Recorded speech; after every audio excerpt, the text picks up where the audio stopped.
Crônicas do Amanhecer. Por Feijão, Centro Espírita Allan Kardec de Balneário Gaivota. Balneário Gaivota, 19 de maio de 2026. Como foi a primeira guerra da história, na região do atual Irã? Parte 2. Arcos e flechas, lanças, espadas de bronze e organização tática, com movimentos calculados e ações planejadas. Desentendimentos que muitas vezes levavam à morte acompanham a humanidade desde sempre, apontam especialistas. Mas foi o início do que se convencionou chamar de civilização que trouxe a ideia de brigas organizadas, com esforços coletivos buscando vencer o grupo inimigo. As guerras, portanto, nasceram com a civilização.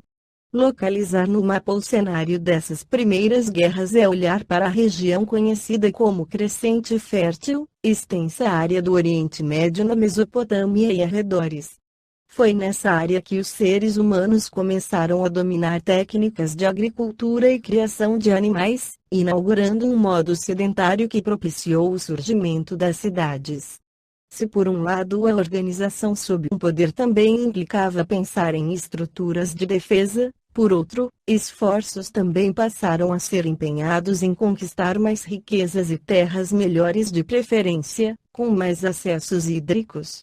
Segundo pesquisas do historiador britânico aposentado Tony Baines, que até 2013 lecionou na Universidade de Oxford, há indícios de que conflitos entre cidades ocorriam com certa frequência por volta do ano 3000 a.C., na região onde hoje estão o Iraque e o Irã. Em seu livro Guerra, o horror da guerra e seu legado para a humanidade, o historiador e arqueólogo britânico Ian Moore situa a criação dos primeiros exércitos minimamente organizados nessa mesma época, na mesma região. O problema, contudo, é que faltava um elemento: o registro destas guerras. Com a invenção da escrita, dominada pelos sumérios mais ou menos nesse período, começaram a surgir os primeiros textos abordando batalhas.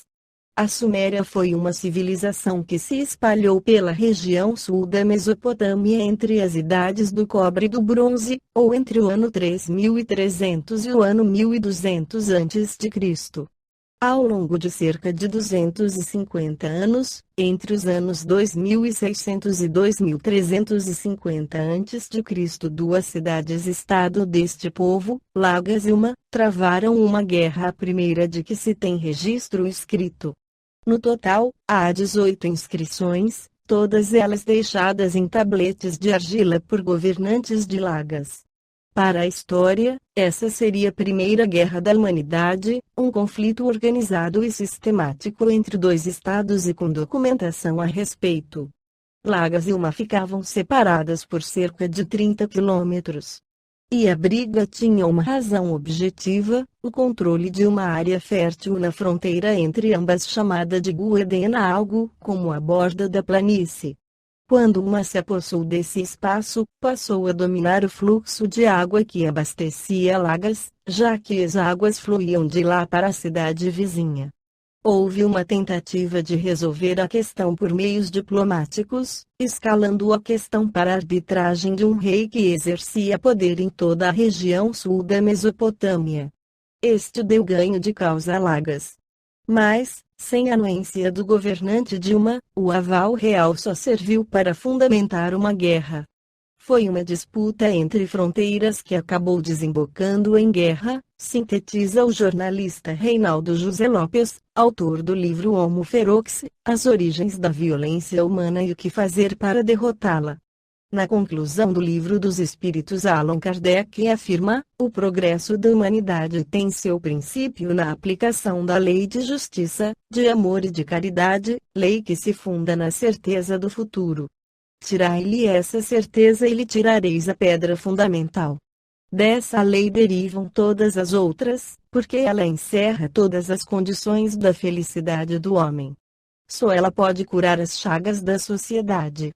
Comparando as idades e os povos, pode ele avaliar quanto a sua condição melhora, à medida que essa lei vai sendo mais bem compreendida e praticada. Ora, se aplicando-a parcial e incompletamente ao fere o homem tanto bem, que não conseguirá quando fizer dela a base de todas as suas instituições sociais. Será isso possível? Certo, porquanto, desde que ele já deu 10 passos, possível lhe é dar 20 e assim por diante. Do futuro se pode, pois, julgar pelo passado.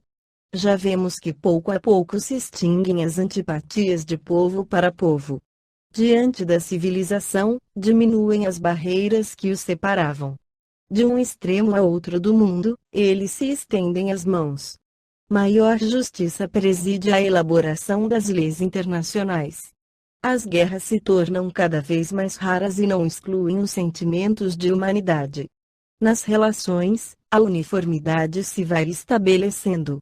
Apagam-se as distinções de raças e de castas e os que professam crenças diversas impõem silêncio aos prejuízos de seita, para se confundirem na adoração de um único Deus.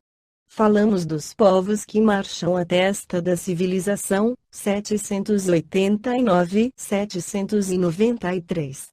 A todos estes respeitos, no entanto, longe ainda estamos da perfeição, e muitas ruínas antigas ainda se têm que abater, até que não restem mais vestígios da barbaria. Poderão acaso essas ruínas sustentar-se contra a força irresistível do progresso, contra essa força viva que é, em si mesma, uma lei da natureza? Sendo a geração atual mais adiantada do que a anterior, porque não o será mais do que a presente e que lhe há de suceder? Sê-lo-á, pela força das coisas. Primeiro, porque, com as gerações, todos os dias se extinguem alguns campeões dos velhos abusos, o que permite à sociedade formar-se de elementos novos, livres dos velhos preconceitos. Em segundo lugar, porque, desejando o progresso, o homem estuda os obstáculos e se aplica a removê-los. Visto que é incontestável o movimento progressivo, não há que duvidar do progresso vindouro. O homem quer ser feliz e é natural esse desejo. Ora, buscando progredir, o que ele procura é aumentar a soma da sua felicidade, sem o que o progresso careceria de objeto. Em que consistiria para ele o progresso, se lhe não devesse melhorar a posição? Quando, porém, conseguir a soma de gozos que o progresso intelectual lhe pode proporcionar, verificará que não está completa a sua felicidade. Reconhecerá ser esta impossível sem a segurança nas relações sociais, segurança que somente no progresso moral lhe será dado achar.